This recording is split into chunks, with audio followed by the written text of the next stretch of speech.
matchup features two quarterbacks who will be trying to lead their team to victory. It's Ryan's Falcons going up against Roethlisberger's Steelers. So let's get you up to the Steel City. Standing by in Pittsburgh, here are Brandon Guyton and Charles Davis. Thank you very much, Larry. We are here on a beautiful afternoon for football. Straight ahead, we've got a good one on tap here between the Atlanta Falcons and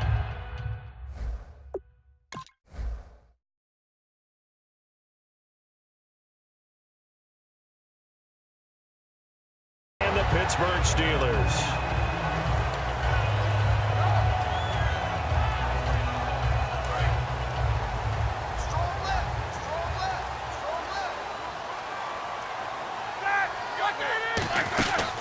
Now the first carry for Le'Veon Bell. And he'll wind up losing yardage here back at the 21-yard line. That's going to go as a loss of a yard, and it'll be second down. The defense won that play so fast that I think if the running back even had time to notice if anyone was there, it was just a blink of an eye, and there was a loss on the play. This is caught by Antonio Brown. Forget Bright Lights, big city, partner. It's Bright Lights, big stage, NFL playoffs. That's Antonio Brown. Antonio Brown likes all of that. 6 catches, 108 yards against the Chiefs. And by the way, excuse me, tied an NFL record held by Larry Fitzgerald with his 4th straight postseason 100-yard performance. Pretty good. See? What did I say again? Bright lights, big stage, playoffs, Antonio Brown. And Brandon, from our time in college football, where receivers weren't running the traditional NFL route tree, one thing they did learn, find open areas, find soft spots, and set up and catch the ball. And I think we just saw that there. Yeah, we saw that indeed, picking up the first. And this is why trying to cover the angle route is so difficult. Anyone playing the linebacker position, when they see a running back out of the backfield widen because he heads towards the flat first, oftentimes you widen too much and overcommit. He cuts up inside, and that's what we saw there. A nice pickup for a first down.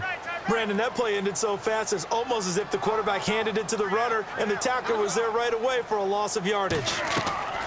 Now Roethlisberger to throw on set. Looking for Green, and it's intercepted. A great read, and it's picked off. And they take possession of the football and have it at the 36-yard line. Certainly not how they envisioned ending their opening drive here in the first quarter. Too many ones in this play. First quarter, first drive, first interception thrown. And that last one, that hurts. And getting this just shy of midfield, they'll spot it at the 49. Brandon, I remember going through the draft process last year, and one of the things I liked so much about Ezekiel Elliott of the Cowboys was how hard he played when he didn't have the football in his hands. And then I thought back to myself, that's Devontae Freeman. He can do it all. Run it, catch it, block. You name it, he does it, and he does it at a really big-time pace. Quite a tandem with Tevin Coleman. They combined for 102 rushing yards against Seattle, also 102 receiving yards. So the run gets them the first, and now they operate with a fresh set of downs. They'll throw on first down with Ryan. Hits his target. It's Taylor Gabriel. And they're able to get this one past the 30 down to the 25. Well, coaches always talk about finding balance on offense. I don't think you can get much more balance than this. Big-time run, big-time pass. A 1-2 combination. Looked pretty good. How about that? Let's see if they can continue to take that kind of a punch, though. He was looking for Mohamed Sanu there. And that'll bring up second down. And a man, as we look at the starters now, a man who really has earned us talking about him in the booth, Julio Jones. He's a 1,000-yard receiver each and every year. So sleek, so wonderful. I call him Secretariat. That is caught at the 7. 18 yards there, and it'll be a first and goal. And there they went crossing route against the zone defense. What do you think of that? Takes real coordination between the passer and the receiver because you've got to read those zones and where the open spots are and be on the same page with the guy throwing the football. Because sometimes you're throwing it in front of the zone. Sometimes you're throwing it between the zones. Sometimes the receiver's going to just kind of find a spot and what we call sit down and present himself to the quarterback and throw it there. It's a tough read, but when they're in sync, it's really effective. Second and goal from the 1. Trying to run it in. DeMarco. And he is unable to get in. They stop him at the line of scrimmage. They've gotten it to the 1. Can they get that final yard here on 3rd and goal? They'll run. It's the fullback DeMarco. And he gets in. Touchdown, Atlanta. Patrick DeMarco taking it in. And the Falcons have taken the early lead. And he'll bang that one through.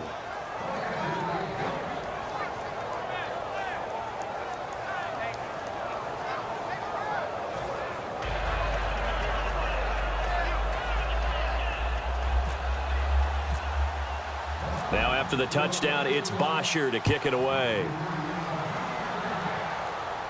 This is taken at his 4. And he'll get across the 20 before he's brought down at about the 23-yard line. Out comes the Steeler offense now, ready to see what they can do here. Looked like they had something going last drive. Then the interception happened. Will they recover? The memory they need to keep with them is that they did have something going. They were moving the ball on offense, had a nice sequence going. Don't worry about the other part. You can't get that back. Let's go back to what you were doing well before. I thought you were going to say they need to have no memory, but remember the good part, forget the bad. I like that even better. Ricardo Allen, the safety, makes the stop. And this will probably be the last play of the quarter. Back with Charles Davis, Brandon Gaudin. It's Steeler football to begin quarter number 2. They've got a 2nd and 9 to start things out.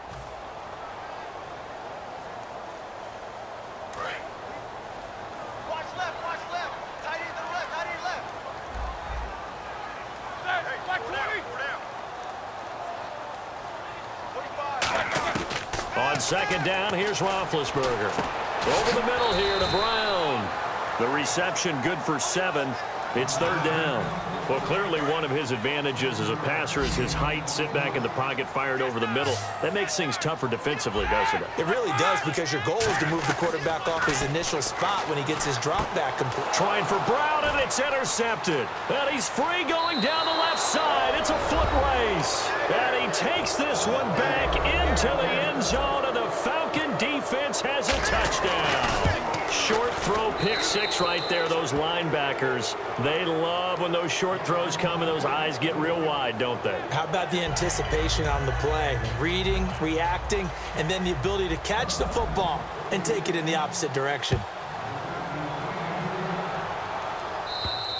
And this will not be returnable. It's out of the back of the end zone for a touchback. The Steelers offense now, they head back onto the field. Brown, the lone receiver, left. Back to the air. Roethlisberger after the pick 6. Throw left side is complete to Rodgers.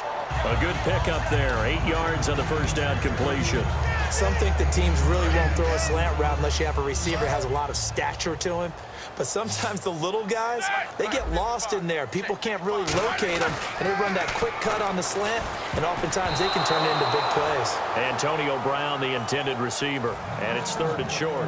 There are a good number of coaches that any time they call an in route are really worried about the play because there's so much traffic ordinarily that the ball has to get through to get to the receiver. And on that play, it was batted down. Now, and Big Ben intercepted a 3rd time. A great read, and it's picked off. And as Atlanta gets set to go again on the offensive side, you know, before the game you and I talking about the Georgia Dome, surprisingly getting one more game in front of those home fans thanks to Green Bay's win over Dallas. Yeah, I don't think they truly expected it, you know, and that's one of those added